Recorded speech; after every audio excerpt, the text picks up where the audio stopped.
So hi guys, how to defend against two opponents, at least two. And this is what it makes much more different from sport fighting. Typical tactic in sport fighting, tackling. So for example, when somebody punches, you go under, you take his legs and then you bring him down and then you grapple the guy. But the problem with this is, what can happen is this.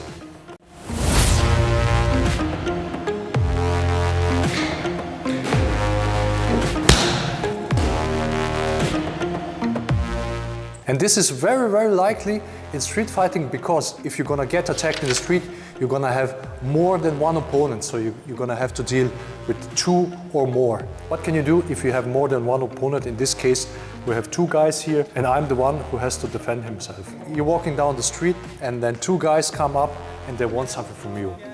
And so you have to concentrate on two guys. The thing is, the longer you need for one of the guys, the other has more time to attack you. So let's say one guy is holding you. If now you start, let's say, with a joint lock, you come here and you want to do a joint lock and you want to lock the guy, and at this time his friend has time just to punch you. Alone because of this reason, I wouldn't advise to do anything like this. But even if you think he is alone, you always treat the guy if he is not alone or he may has a weapon. So same situation. We have now protection, so I can do my techniques. Again, he's holding you. Now instead to go here and to do stuff that takes time, when he holds you, you can go like here, you go into his eyes. And in this case, I just take a step back in case he comes in, because now if he wants to attack me, he has to do his step. And when he does this, you can switch from the finger jab to the side kick. It depends how long he needs to react. You can do it immediately after the finger jab.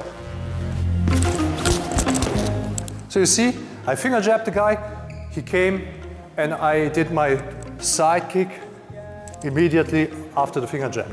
If he waits a bit, then, of course, you side kick at the moment he comes. So you have to have a right timing. You could also decide to attack him immediately, because at the end of the day, these are two guys that are threatening you, so you could come like this. If he holds you, you counter, and then you counter there. So you attack these guys at the same time. This could be also like this. And you could go here. So it doesn't really matter. So because you know where they are, you can attack them immediately. If you're placed like this, so this time one opponent is on your front and the other one is on your left. Usually for this guy, you would use your right side, so because this is closest to him, okay?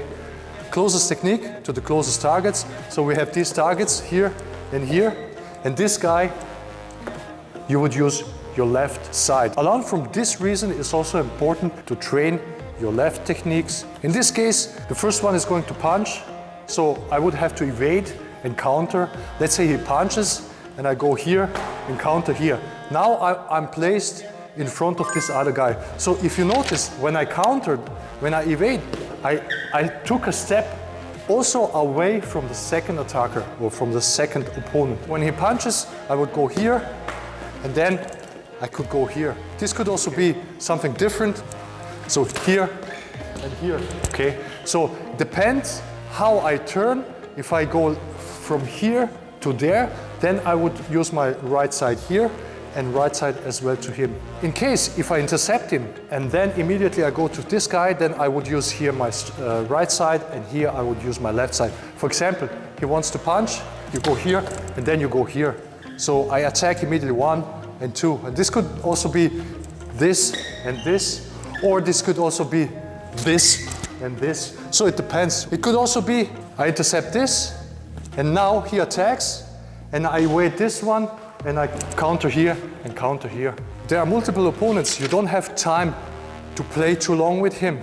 So you would also here attack knee, you would attack groin, and you would attack eyes. And the same is here, okay? So, or you can punch to throat. You can here punch to throat as well. To make sure that your techniques, when they land, they are as effective as they can be. This you should avoid always. So you're surrounded. Let's say one guy is here, one guy is here. In this case, I would even attack first, so I wouldn't even wait for them to attack. This is a threat. You see, as soon as they come close, you can go here, and then you can attack the other guy. because you go here, you make some room away from this guy, and if he follows, you can go here, and he follows, you can go here. If he doesn't follow, you go here, and then you have to step back, for example, with a side kick. Is he closer? He may be closer. You go here, and then you can go here. Then you can also go here with a front kick. You should really make sure you attack vulnerable targets as quickly and as efficient as possible. Don't waste time. Don't use wide techniques that cost time. Compact, fast and quick execution of techniques. You should also learn how to kick in both directions. Let's say he steps in, you go here, you go here, so you can kick 1 and 2, and you can kick and punch, or you can punch and kick. So guys, okay, I hope this helped a bit. So you have a few examples how you can defend yourself against multiple opponents and how you can use efficient techniques to attack them and save a lot of time, and also what you shouldn't do. Thanks for watching and see you next time.